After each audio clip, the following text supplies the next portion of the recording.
Nadie está preparado para lo que voy a contarte, porque si pudieras viajar un solo día a la Edad Media, no sería una aventura épica, sino una pesadilla que pondría a temblar incluso al más valiente. Antes de que pudieras parpadear, descubrirías que la vida cotidiana en aquel tiempo era una colección interminable de incomodidades, peligros silenciosos y hábitos que hoy nos parecerían directamente insoportables. El romanticismo que vemos en películas se deshace por completo cuando entendemos cómo comían, cómo vivían y cómo simplemente sobrevivían. Y empecemos por lo más delicado, la comida. Esa misma que, te lo aseguro, te haría rogar por volver al siglo XXI, aunque tuvieras que comer comida rápida por el resto de tu existencia. Porque todo lo que imaginas sobre banquetes, con mesas repletas y manjares dignos de un rey, es tan solo eso, imaginación. Para la gente común,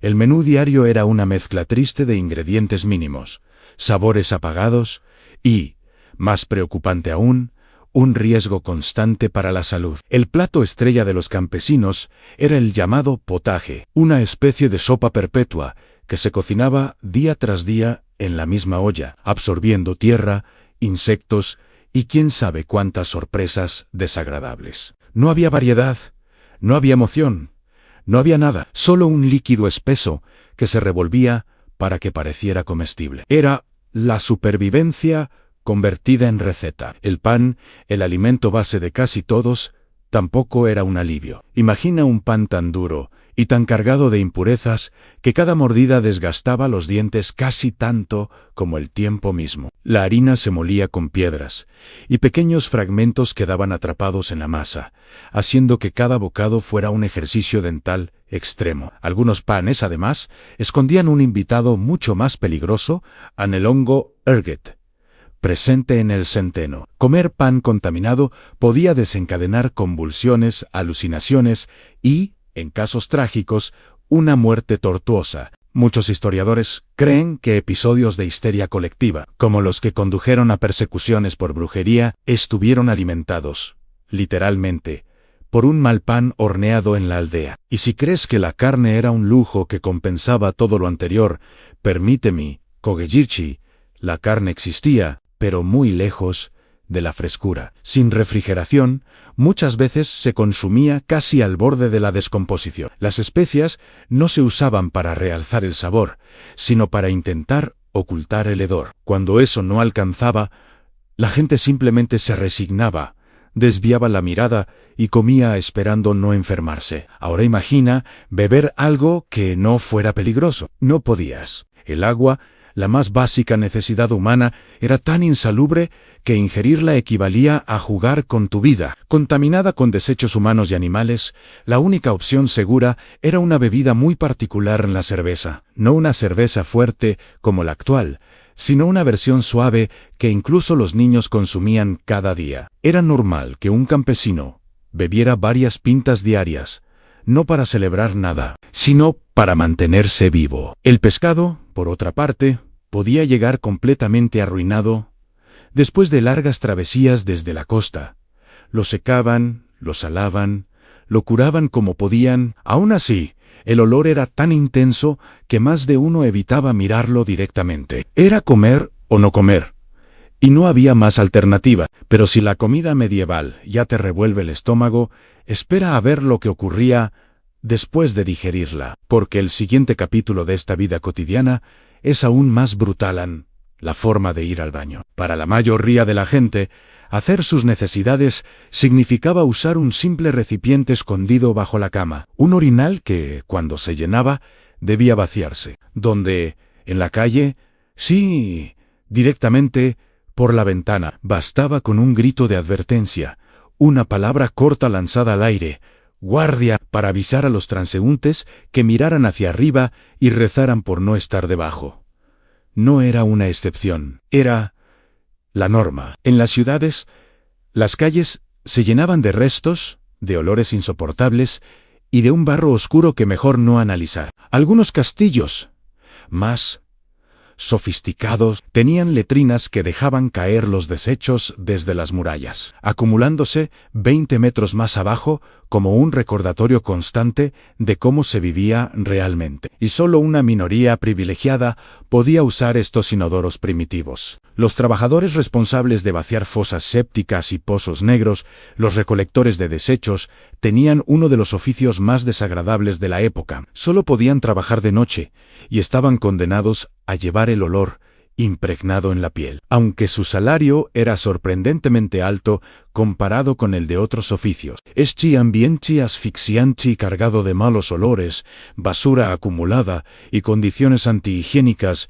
marcaba cada día de la vida medieval. Y todavía no hemos tocado los aspectos laborales, médicos o legales, que eran incluso peores. Si creías que la comida incomible y los desechos arrojados por las ventanas eran lo peor de la Edad Media, es momento de adentrarnos en el verdadero corazón oscuro de aquella época, el trabajo, la enfermedad y un sistema legal tan brutal que hoy nos parecería una pesadilla sin escape. Aquí es donde la vida medieval deja de ser incómoda y empieza a ser simplemente inhumana. Para la mayoría, trabajar no era una opción.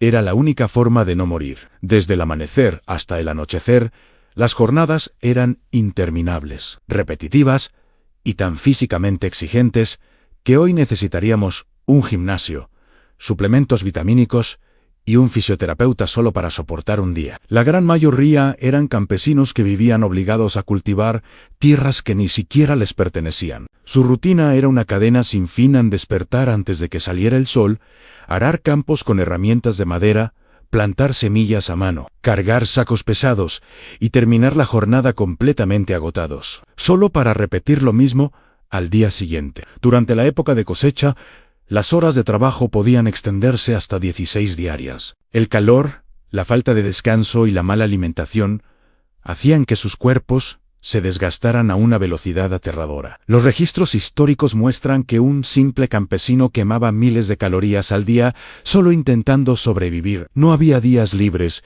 no había salarios dignos, no había esperanza. Solo trabajo y desgaste. Quienes no se dedicaban a la agricultura se encontraban con oficios que no resultaban mucho mejores. Los herreros trabajaban en fraguas saturadas de humo, respirando gases tóxicos que dañaban lentamente sus pulmones. Los curtidors manejaban sustancias químicas y orina para transformar pieles animales en cuero, adquiriendo un olor permanente que los convertía en parias sociales. Y los aprendices, niños enviados desde los 7 años a vivir con un maestro artesano, trabajaban casi toda la semana, durante más de una década, solo para conseguir la oportunidad de ser un obrero cualificado. Había también trabajos reservados para los más pobres en recoger antorchas para iluminar caminos, recolectar excrementos de perro para venderlos, limpiar establos repletos de suciedad. La pobreza era tan aplastante que aceptar estas tareas no era humillante, era necesario. Mientras tanto, los salarios eran ridículos. Un trabajador común podía recibir apenas unas monedas al día, suficientes solo para comprar un par de panes. El concepto de ahorrar simplemente no existía. Todo era un ciclo de supervivencia continuo. La movilidad social era una ilusión en sí. Nacías pobre, morías pobre. Y si debido a estas condiciones enfermabas, algo prácticamente inevitable, la situación empeoraba drásticamente. La medicina medieval no era medicina, era un conjunto de supersticiones revestidas de procedimientos peligrosos. La gente creía que las enfermedades eran causadas por malos espíritus, aire contaminado o desequilibrios de los humores del cuerpo. El tratamiento estrella era la sangría, abrir una vena y dejar que la sangre fluyera hasta que el médico considerara que suficiente mal humor había sido expulsado. Las sanguijuelas se utilizaban para prácticamente cualquier dolencia. Toser, fiebre, dolor de cabeza. Todo se resolvía poniendo animales chupadores de sangre sobre la piel. Y aunque hoy parezca absurdo, en aquel entonces se consideraba ciencia avanzada. En algunos casos, los pacientes perdían tanta sangre que el tratamiento era más peligroso que la enfermedad. Los niños pequeños eran especialmente vulnerables. Muchos no llegaban a los 5 años. La mortalidad infantil alcanzaba cifras espeluznantes. Un simple resfriado podía convertirse en una sentencia de muerte. Para colmo, los medicamentos disponibles eran igual de terribles. Se usaban sustancias como el mercurio para curar desde afecciones cutáneas hasta enfermedades graves. Lo que debía sanarte terminaba destruyendo lentamente tu cuerpo. Y cuando hablamos de enfermedades masivas, la devastación se multiplica. La peste bubónica se llevó a casi la mitad de la población europea. Ciudades enteras quedaron vacías y aldeas completas desaparecieron sin dejar rastro. La muerte era un visitante constante, conocido por todos y temido por todos. Sin embargo, habría algo aún más aterrador que la enfermedad: la justicia. Un sistema legal que operaba sin lógica, sin empatía y sin ninguna noción de derechos humanos. Las leyes cambiaban de un pueblo a otro. Lo que podía ser un acto inocente en una región podía llevarte a la horca tan solo unos kilómetros más adelante. El castigo nunca correspondía al delito. Robar pan por hambre podía significar la pérdida de una mano, tal vez incluso la muerte. En Inglaterra, más de 200 crímenes distintos podían terminar con la ejecución del acusado. Entre ellos, talar un árbol en propiedad real o robar algo de cierto valor económico. Los juicios eran cualquier cosa menos justos. En muchos casos, demostrar la inocencia requería sobrevivir a pruebas físicas absurdas y crueles. Una de las más comunes era la ordalía del hierro caliente a caminar, una pequeña distancia, cargando una barra al rojo vivo. Si la herida sanaba en pocos días, eras declarado inocente. Si se infectaba, algo casi inevitable, se te consideraba culpable. El destino de una vida dependía de una quemadura. La ordalía del agua era aún más cruel. Te ataban y te arrojaban a un río. Si flotabas, eras culpable. Si te hundías, eras inocente, aunque probablemente ya era demasiado tarde. No había ganadores, solo víctimas de un sistema irracional. Las ejecuciones eran espectáculos públicos, verdaderos eventos sociales donde las familias se reunían a mirar. La horca era el método menos cruel. Otros castigos incluían descuartizamientos, mutilaciones y torturas que hoy serían impensables. Las cárceles no eran lugares para cumplir condenas largas, eran agujeros donde los prisioneros esperaban, encadenados, hasta que llegaba el momento de su castigo definitivo. A menudo morían allí dentro, sin comida, sin luz y sin esperanza. Y si de alguna manera sobrevivías al trabajo, a la enfermedad y a la justicia medieval, todavía te quedaba enfrentar la peor pesadilla de todas en la guerra. Pero si había un escenario donde la crueldad medieval alcanzaba su punto máximo, era en el campo de batalla. La guerra no era una cuestión de honor ni de estrategia brillante, era un torbellino de terror descontrolado que arrasaba aldeas, quemaba cosechas y convertía a poblaciones enteras en humo y cenizas. Y quienes sufrían más no eran los soldados, sino los civiles atrapados entre ejércitos que no conocían la misericordia. En una época donde no existían derechos, tratados humanitarios ni reglas internacionales, la victoria militar se construía a partir de masacres. Los saqueos no eran un delito, sino parte oficial del pago que recibían los soldados. Después de un asedio, las tropas entraban a las ciudades buscando oro, comida y todo lo que pudieran cargar. En ese caos, familias enteras se escondían debajo de las camas, en sótanos húmedos, o huían a los bosques con la esperanza de no ser encontrados. Aquellos que se quedaban atrás enfrentaban lo impensable. Las aldeas eran el blanco más vulnerable. Las casas de madera ardían con facilidad. Los animales eran robados y la comunidad quedaba reducida a cenizas. Para los campesinos, un solo ataque podía borrar el esfuerzo de toda una vida.